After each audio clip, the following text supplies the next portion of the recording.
नमस्कार, मैं राकेश वर्मा आप सभी का स्वागत करता हूं आपके अपने परिवार एशियन गुरुकुल पर। आज की इस वीडियो में हम बात करेंगे टीआरई 3.0 6 टू 8 मैथ साइंस एवं एसएसटी के कट ऑफ को लेकर के। सर्वप्रथम हम अवलोकन करेंगे टीआरई 2.0 में 6 टू 8 को लेकर के कितने वैकेंसी थे, कितने अभ्यर्थी थे और रेशियो क्या था, उसके बाद परीक्षा में बैठे कितने, कंपटीशन क्या था और कट ऑफ क्या आए फाइनली। उसके बाद हम इससे कोरिलेट करके टीआरई 3.0 को देखेंगे, तब समझ में आपको आ जाएगा और आप खुद आश्वस्त हो जाएंगे कि आप यदि इस रेंज में हैं तो आप फिर सेफ हैं। बात करते हैं टीआरई 2.0 का, तो उसमें 32,000 के आसपास 6 टू 8 में वैकेंसीज थी।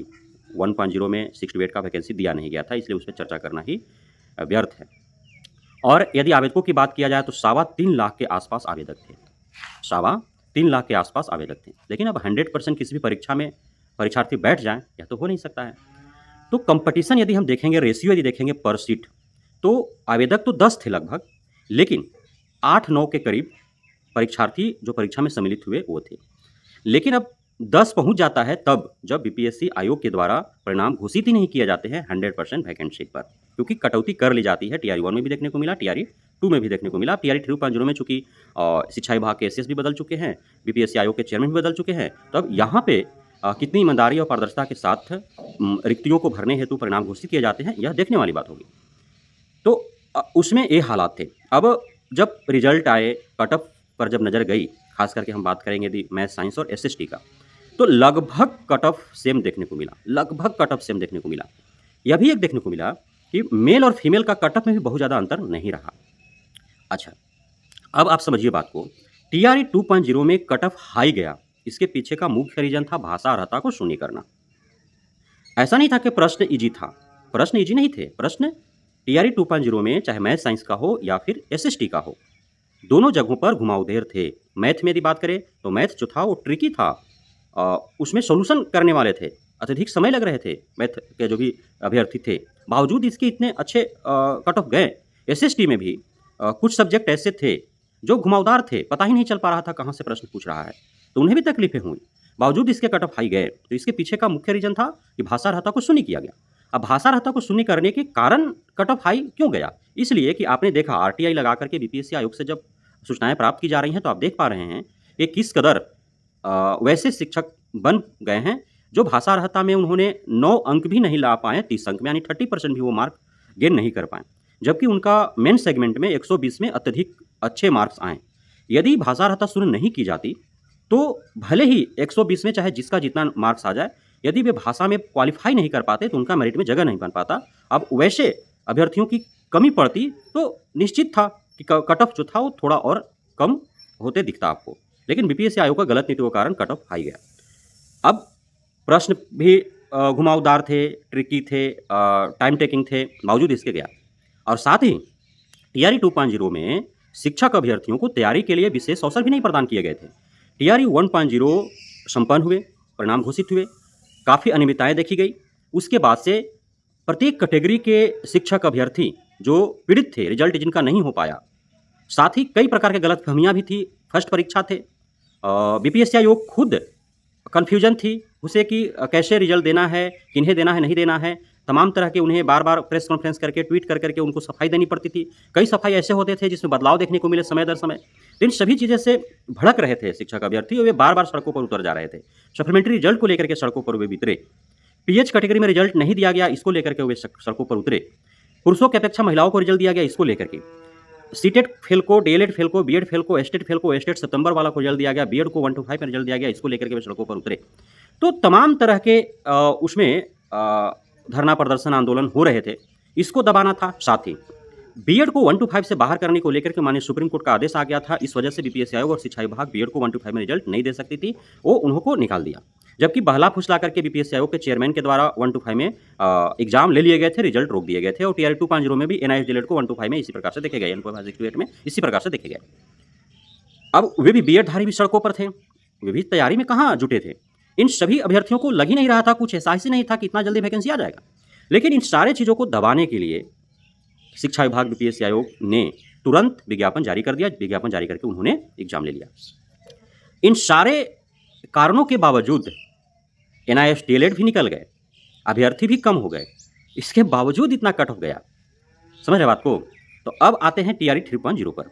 टीआरई 3.0 में यदि आप नज़र डालें तो कुल सीटों की संख्या 6 to 8 में है, 19,000 समथिंग है। कुल आवेदक लगभग सवा 2 लाख, 2,20,000 के आसपास, 2,17,000 के पास ऐसे हैं। कुल मिलाकर के यदि हम ध्यान दें तो लगभग 11 कैंडिडेट आवेदक के तौर पर है, लेकिन एग्जाम में 82-85% ही बैठते हैं। लगभग पौने 2 लाख स्टूडेंट जो है 6 to 8 में वो एग्जाम देते हैं। मतलब साफ है कि लगभग 8-9 पर सीट कैंडिडेट जो है वो देखने को मिलते हैं फाइनली। अब प्रश्न पत्र का जहां तक सवाल है तो प्रश्न पत्र टीआरई 3.0 में भी मॉडरेट नहीं थे, मॉडरेट से थोड़ा हाई थे, इसलिए कि 10-15 ऐसे प्रश्न थे। प्रत्येक ग्रेड पर 1 to 5 में भी ऐसा देखने को मिला, 6 to 8 में भी, 9-10 में भी, 11-12 में, और प्रत्येक ग्रेड के प्रत्येक विषय में ऐसा देखने को मिला कि 10-12-15 प्रश्न ऐसे थे जिनको हवा ही नहीं लगा। शिक्षक अभ्यर्थियों को सिर्फ तुक्का लगाने के सिवा उनके पास कोई ऑप्शन था नहीं। तुक्का जिनका चल गया होगा सकारात्मक, वे थोड़ा आगे निकल जाएंगे। अब टीआरई 2.0 3.0 में पर सीट कैंडिडेट का रेशियो लगभग समान देखने को मिल रहा है। क्वेश्चन पेपर भी टीआरई 2.0 में भी टफ थे, टीआरई 3.0 में भी टफ थे। यहाँ पे और दो चीज़ देखने को मिलता है। पहला कि तैयारी करने के लिए भरपूर समय मिला शिक्षक अभ्यर्थियों को, और भाषा अर्हता शून्य नहीं है। यहाँ पे भाषा अर्हता का यहाँ वैल्यू है। इस वजह से लगभग समान परिस्थिति देखने को मिलता है। चूंकि वहाँ पे तैयारी करने के लिए समय नहीं मिलने के बावजूद हाई गया और भाषा अर्हता शून्य था, इसलिए हाई गया। लेकिन यहाँ पे पूरा समय मिला, क्योंकि मार्च में जो परीक्षा हुए थे वे कैंसिल हो गए थे। उसके बाद और भी रिवीजन हेतु समय मिला शिक्षक अभ्यर्थियों को, और जोर तोड़ से वे लग गए कि पिछला बार मार्च में हो सकता है कि कुछ का थोड़ा नॉर्मल एग्जाम गया होगा, तो और वे भूखा शेर की तरह जोर पुरजोर से लग जाए, एकदम लगन मेहनत से लग गए। जो गलतियां उसमें की वो गलतियां इसमें नहीं करना चाहे, तमाम तरह के जो है खुद असेसमेंट किए अपने आप को और उसमें सुधार लाने का प्रयास किए। तो अब कट ऑफ पे यदि हम आते हैं तो आपने देखा होगा टीआरई 2.0 का कि जो यूआर कैटेगरी थे, चाहे आप मैथ साइंस का बात करें या एसएसटी का बात करें, 82 के आसपास कट ऑफ गए थे। मेल फीमेल दोनों का कट ऑफ लगभग समान या फिर थोड़ा अंतर देखने को मिला। तो मैं एक लाइन में आपको यही समझा देना चाहता हूं कि यदि टीआरई 2.0 का कट ऑफ आपने देखा है तो ठीक है, नहीं देखा है तो वह कट ऑफ आप देख ले, क्योंकि बीपीएससी आयोग के वेबसाइट पर भी वे हैं और आपको सोशल मीडिया पर भी आपको प्राप्त हो जाएंगे। वो कट ऑफ आप एक बार देख लें।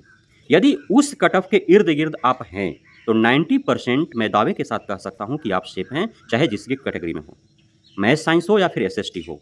यदि उस कट ऑफ के इर्द गिर्द आप हैं तो आप 90% सेफ है, ये मान करके चले, और मैं दावे के साथ कह सकता हूं। यदि उससे अत्यधिक कम है तो फिर थोड़ा उम्मीद रख सकते हैं, और उससे थोड़ा भी अधिक है तो फिर आप 90+% तक अपने आप को सेफ समझ सकते हैं, क्योंकि कंडीशन दोनों में लगभग हमको एक समान देखने को मिल रहा है। जो वहाँ पे शिक्षक अभ्यर्थियों को तैयारी का मौका नहीं मिला तो भाषा अर्हता शून्य किया दिया, वो वहाँ कंट्रोल डैमेज हो गया, और यहाँ पे भाषा अर्हता है लेकिन तैयारी करने का भरपूर मौका मिल गया तो यहाँ पे कंट्रोल हो गया। तो इस प्रकार कट ऑफ लगभग वही जाने की भरपूर उम्मीदें हैं। कैटेगरी वाइज कट ऑफ की यदि बात करें, एक अनुमानित कट ऑफ का बात करें तो 82 से 85 के आसपास यू आर ओपेंड इसलिए कि चूंकि अब माननीय हाईकोर्ट का भी ऑब्जर्वेशन आ गया है, ऑर्डर आ गया है कि दूसरे राज्य के कोई भी शिक्षक अभ्यर्थी बिहार में वो न तो छूट ले सकते हैं, नहीं रिजर्वेशन मिल सकता है। तो दूसरे राज्य के जितने भी अभ्यर्थी हैं, महिला, पुरुष, पीएच जो भी हैं, वो सब यूआर ओपन में ही जाएंगे। यूआर फीमेल का जो है वो सिर्फ बिहारियों के लिए है। तो दोनों के कट ऑफ का गैपिंग देखने को मिलेगा। टीआरई 2 की अपेक्षा यहाँ ये गैपिंग देखने को मिलेगा। हो सकता है कि टीआरई 2 की अपेक्षा यूआर ओपन का कट ऑफ थोड़ा हाई चल जाए, 3 नंबर 4 नंबर, और यूआर फीमेल का कट ऑफ टीआरई 2 के यूआर फीमेल की अपेक्षा थोड़ा कम देखने को मिले, तो ये गैपिंग देखने को मिलेगा। बाकी अन्य कैटेगरी में आपको समान लगभग देखने को मिलेंगे। 78 के आसपास ओबीसी का था, वो आपको देखने को मिलेगा। ईबीसी का जो है वो 72 के आसपास देखने को मिलेगा। जो ईडब्ल्यूएस हैं उन्हें ओबीसी के इर्द गिर्द ही कट ऑफ देखने को मिलेंगे, 1-2 अंक का अंतर हो सकता है, उससे अधिक नहीं हो सकता है। एससी का हम बात करें तो एससी तो 65 के आसपास देखने को मिलेंगे, 66 प्लस है तो आप सेफ माने। और ये जो एसटी हैं तो वे अपना पासिंग मार्क्स से थोड़ा अधिक हैं, 10 नंबर अधिक लगभग। यदि मेल हैं तो सेफ माने, और जो एसटी फीमेल हैं वो पासिंग मार्क्स से थोड़ा 1-2 नंबर भी आगे है तो अपने आप को सेफ मांगे। पीएच कैटेगरी में भी ईमानदारी पूर्वक उन्हीं के कैटेगरी में उनका रिजल्ट दिया जाता है, तो फिर उनका भी जो कट ऑफ रहेगा वो एससी के इर्द गिर्द ही घूमेगा। और फीमेल जो भी हैं प्रत्येक कैटेगरी के अपने मेल की अपेक्षा 5 अंक 7 अंक जो है कम लेकर के चले, या फिर चूँकि एग्ज़ाम सभी के लिए समान तौर पर थे, सभी के प्रश्न एक ही बराबर थे, तो हो सकता है कि जिस प्रकार से टीआरई 2.0 में बहुत ज़्यादा अंतर नहीं देखने को मिला तो वैसा यहाँ भी देखने को मिल सकता है। फीमेल यदि मेल के कट ऑफ को गेन करते हैं तो 100% शेप माने, 2-4 अंक पीछे हैं तो भी 90% आप शेप माने। यही जो है टीआरई 3.0 का 6 to 8 math science and SST का कट ऑफ आपको देखने को मिलेंगे। यदि आप पूरी तरह से 100% कन्फर्म होना चाहते हैं तो आप टीआरई 2.0 का फाइनली जो कट ऑफ बीपीएससी आयोग के द्वारा परिणाम घोषित होने के साथ ही दिए गए थे उसे आप अवलोकन कर सकते हैं। सिर्फ उसमें वेरी करेगा टीआरई 2.0 की अपेक्षा टीआरई 3.0 में यूआर ओपन का कटअप थोड़ा आगे जा सकता है और यूआर फीमेल का कटअप थोड़ा नीचे आ सकता है। बाकी अन्य कैटेगरी का कटअप लगभग सामान्य देखने को मिलेंगे, तो उसे आप देख लेंगे अवश्य। बाकी आप उम्मीद बनाए रखें, उम्मीद पर दुनिया कायम है, आपको हिम्मत हारनी नहीं है। टीआरई 3.0 में नहीं होता है तो टीआरई 4.0 का जैसा शिक्षा मंत्री ने ऐलान किया है, लगभग 1,60,000 रिक्तियों के विरुद्ध भर्ती निकाली जाएगी। तो उस हेतु आप आज से ही पुरजोर तरीके से पूरे लगन, मेहनत, कर्तव्यनिष्ठा, ईमानदारी के साथ लग जाएं। यदि टीआरई 3.0 में चूक भी गए तो टीआरई 4.0 में आप अवश्य ही ढुक जाएंगे। बहुत बहुत धन्यवाद आप सभी साथियों का हमारे साथ जुड़े रहने के लिए, बने रहने के लिए, इतना प्यार देने के लिए, हम पे भरोसा बनाए रखने के लिए।